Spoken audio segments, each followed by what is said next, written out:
Oke, mulai ya. Selamat sore. Sore. Oke, sini sedikit menjelaskan tentang IQM.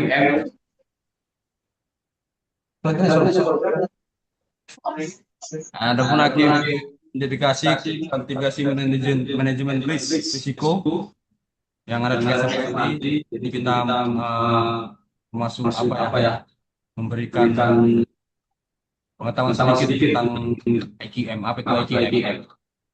Yang ada tiga garis besar.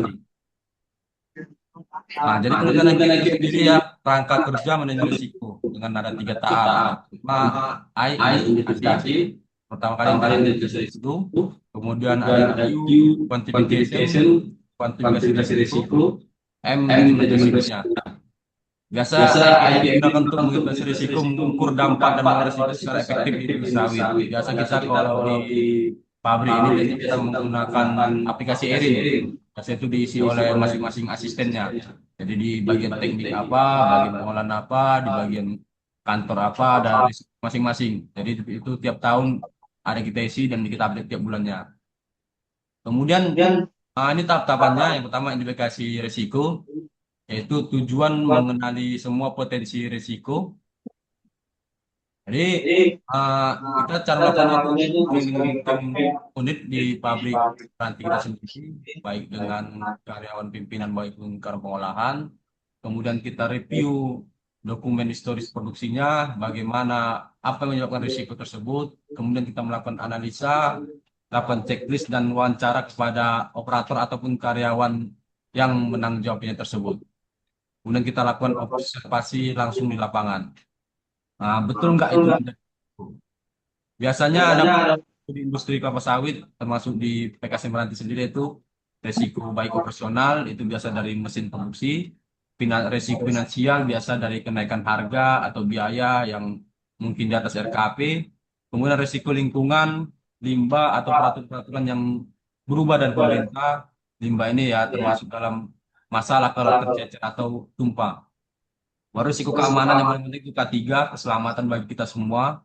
Kemudian risiko kualitas TBS dan CPO. Bagaimana supaya tidak ospek, karena kalau sudah ospek menjadi risiko bagi kita.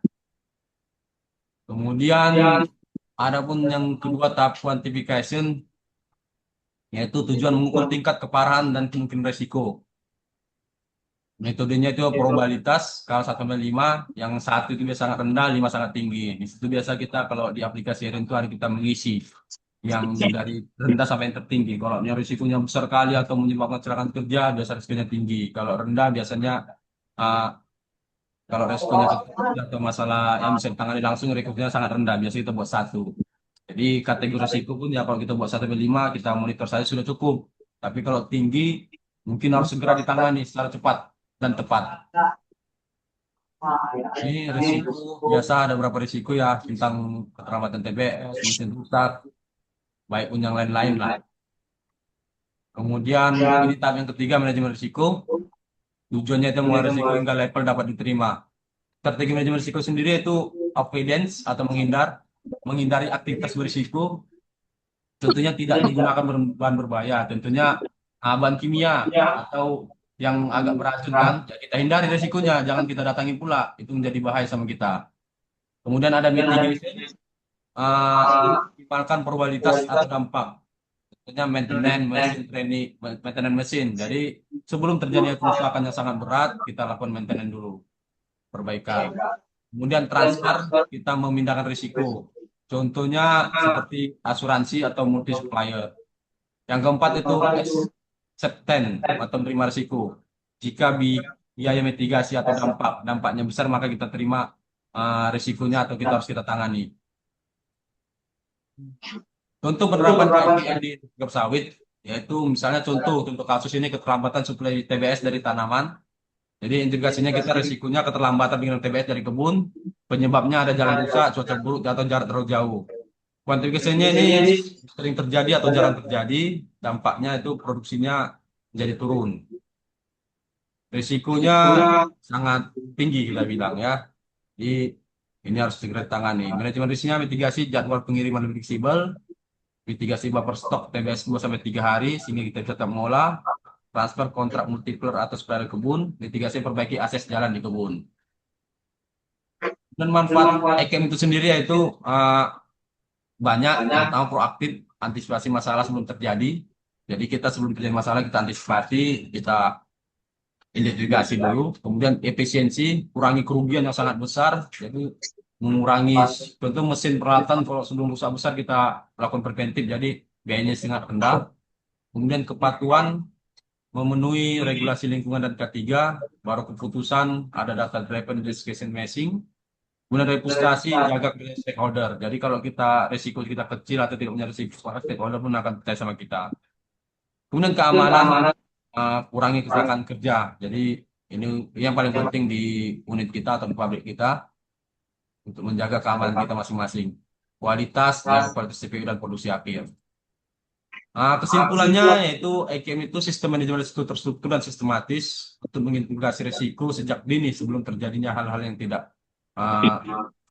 yang tidak diinginkan. Kemudian mengukur risiko secara objektif dan mengelola risiko dengan 4 strategi. Avoidance, mitigation, transfer, dan extend.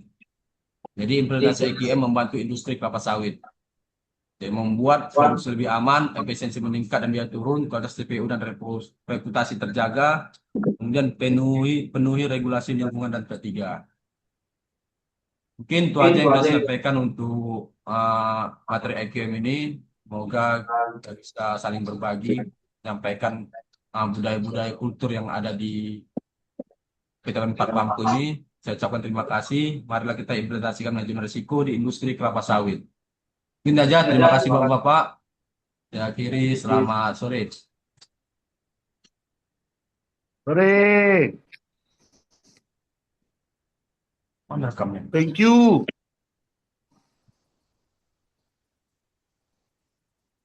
Mana berhenti rekamnya nih? Aduh.